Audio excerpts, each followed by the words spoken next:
Hello friends, welcome back to my channel once again.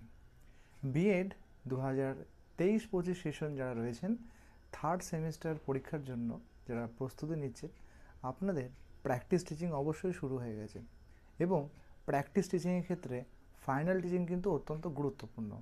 অবশ্যই আমার পিছনে যে বোর্ডটা রয়েছে আপনারা কিন্তু দেখতে পাচ্ছেন, যেহেতু আপনারা প্র্যাকটিস টিচিং করছেন তাই অবশ্যই আপনাদের কিন্তু ফাইনাল টিচিংও অত্যন্ত গুরুত্বপূর্ণ এবং দিতে হবে।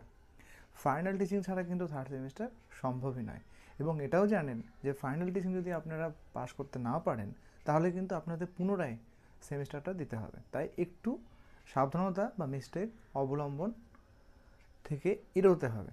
প্রথমত যেটা আপনারা হাতে দেখতে পাচ্ছেন, এটাকে ধরুন ডাস্টার, এটি চক বা মার্কার। আমাদের প্রথম যে মিস্টেকটা হয় যে ডাস্টার বা চক, সেটা কিন্তু অবশ্যই আমরা লেফট হ্যান্ডে ধরবো, রাইট হ্যান্ডে নয়। চকটা কোন দিকে দেখব? চক বা যে মার্কার সেটা কিন্তু আমাদের রাইট হ্যান্ডে থাকবে। একটু বোর্ডের দিকে তাকাই, একদম লেফট সাইডে আমরা কিন্তু ডেট লিখব, তার নিচে ক্লাস। এদিকে যদি লক্ষ্য করি তাহলে সাবজেক্ট এবং আপনার যে টপিকটা রয়েছে সেই টপিক, যেমন আমার টপিক হচ্ছে ভয়েস চেঞ্জ।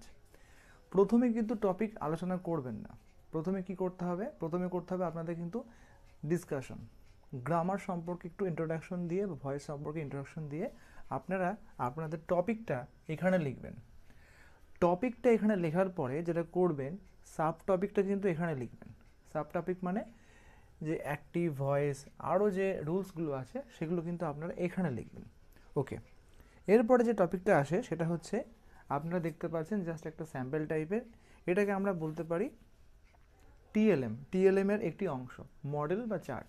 এটা অবশ্যই চেষ্টা করবেন এই এই যে আপনার একদম রাইট সাইডে একটা এই দিকটা করে কিন্তু আপনারা রাখবেন। কোন দিকটা করে? এই দিকটা রাখবেন। এটা কিন্তু অবশ্যই আপনাদের প্রয়োজন, আপনারা এখানেও রাখতে পারেন বা স্টুডেন্টসদের আপনারা কিন্তু এইভাবে শো করবেন। এরপরে অত্যন্ত একটা গুরুত্বপূর্ণ বিষয়, এইটি আমার একটা হাতে আছে, এটিকে আপনারা ধরতে পারেন পয়েন্টার হিসেবে। কি পয়েন্টার? এই পয়েন্টটা আপনারা কোন হাতে ধরবেন? লেফট হ্যান্ডে, বাঁ হাতে ধরবেন, ডান হাতে নয়। এবং যখন আপনারা শো করবেন এইভাবে বোঝাবেন, English, voice change, active, passive, এইগুলো বোঝাবেন। যখন বোঝাবেন অবশ্যই কিন্তু বোর্ড ছেড়ে কিন্তু বোঝাবেন, কখনো এইভাবে লিখবেন না, বোর্ড ছেড়ে। এবং যখন আপনি দাঁড়াবেন অবশ্যই কিন্তু একটু বোর্ড ছেড়ে, সেটা কিন্তু একটু ভদ্রতা বা সৌজন্য।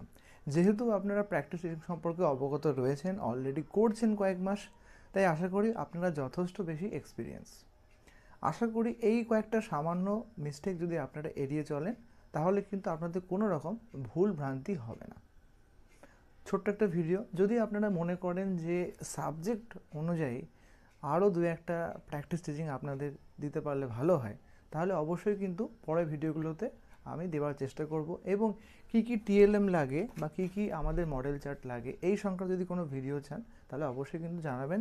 পরবর্তী ভিডিওগুলোতে চেষ্টা করব আপনাদেরকে আরও হেল্প করার। ভালো থাকুন, সুস্থ থাকুন, ধন্যবাদ।